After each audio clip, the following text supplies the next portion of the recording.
Hello, இன்னைக்கு ஒரு சூப்பரான ரெசிபியோடு வந்திருக்கேன். செம்ம டேஸ்ட்டாக இருக்கும். இந்த மாதிரி ஒரு தடவை ட்ரை பண்ணி பாருங்கள். வேறு லெவலில் இருக்கும். ரெசிபிக்குள்ளே போகலாம். ஒரு 4 முட்டை வேக வச்சிட்ருக்கேன். அது ஒரு சைடு வேகட்டும். இப்போது பேனில் கொஞ்சமாக எண்ணெய் ஊற்றிருக்கேன். எண்ணெய் சூடானதுக்கப்புறம் ஒரு 15லேருந்து 20 சின்ன வெங்காயம் உரிச்சு எடுத்திருக்கேன். அதையும் போட்டுக்கிறேன். அது கூட ஒரு 10-15 பூண்டு, கொஞ்சமாக இஞ்சி அதையும் போட்டு ஒரு 3 பச்சை மிளகாயும் போட்டுக்கிறேன். அது கூட ஒரு 5-6 முந்திரியும் எடுத்திருக்கேன். அதையும் போட்டு நல்லா மிக்ஸ் பண்ணிக்கலாம். இது நல்லா வதக்கிட்டு அது கூட கொஞ்சமாக தண்ணி ஊற்றி வேக வச்சு எடுத்துக்கிறேன். இப்போ பாருங்கள், கொஞ்சம் தண்ணி ஊற்றிருக்கேன். இது கொஞ்சம் வேகட்டும். இது நல்லா வெந்ததுக்கப்புறம் ஆற வச்சு அதுக்கப்புறம் இந்த மசாலாவை அரைச்சி எடுத்துக்க போகிறோம். இப்போ இதை ஆற வச்சுக்கலாம். ஆற வச்சதுக்கப்புறம் அதை மிக்ஸி ஜாருக்கு மாற்றிட்டு ஒரு கைப்பிடி அளவு கொத்தமல்லி தழை போட்டுக்கிறேன். அதையும் போட்டு நல்லா அரைச்சி எடுத்துக்கலாம். மசாலா ஒரு பக்கம் இருக்கட்டும். அதே பேனில் கொஞ்சமாக எண்ணெய் ஊற்றியிருக்கேன். எண்ணெய் சூடானதும் வேக வச்ச முட்டையை போட்டுக்கிறேன்.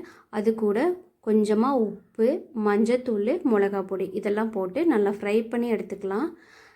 இந்த உப்பு, மஞ்சத்தூள், மிளகாய் பொடியெல்லாம் போட்டு ஃப்ரை பண்ணோம் அப்படின்னா அந்த எக்கு சாப்பிட்றதுக்கு ரொம்ப நல்லா இருக்கும். அதனால இந்த மாதிரி ஃப்ரை பண்ணி எடுத்துக்கோங்க. அவ்வளோதான், இது நல்லா ஃப்ரை ஆயிடுச்சு. இதை தனியாக எடுத்துக்கலாம்.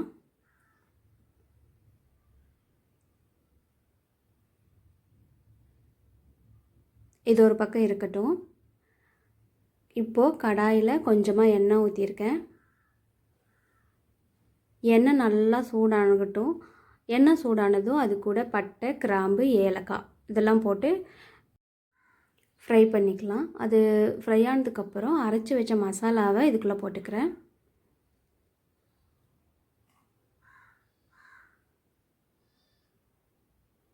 மசாலாவை போட்டு நல்லா மிக்ஸ் பண்ணிக்கிறேன். அந்த மசாலா எண்ணெயிலே கொஞ்சம் வதங்கினதுக்கப்புறம் காரத்துக்கு 2 பச்சை மிளகாய் போட்டுக்கிறேன். இப்போ மசாலாலாம் சேர்த்துக்கலாம். 3 ஸ்பூன் மல்லித்தூள் போட்டுக்கிறேன். ஒரு ஸ்பூன் மிளகாத்தூள், கொஞ்சமாக மஞ்சத்தூள், 1 ஸ்பூன் கரம் மசாலா, கொஞ்சமாக உப்பு இதெல்லாம் போட்டு நல்லா மிக்ஸ் பண்ணிக்கலாம். மிளகாத்தூள்லாம் உங்கள் காரத்துக்கு தகுந்த மாதிரி அட்ஜஸ்ட் பண்ணிக்கோங்க. இப்போ நல்லா மிக்ஸ் பண்ணிவிட்டு இது கூட ஒரு 2 ஸ்பூன் தயிர் எடுத்து வச்சுருக்கேன். அதையும் போட்டுக்கிறேன்.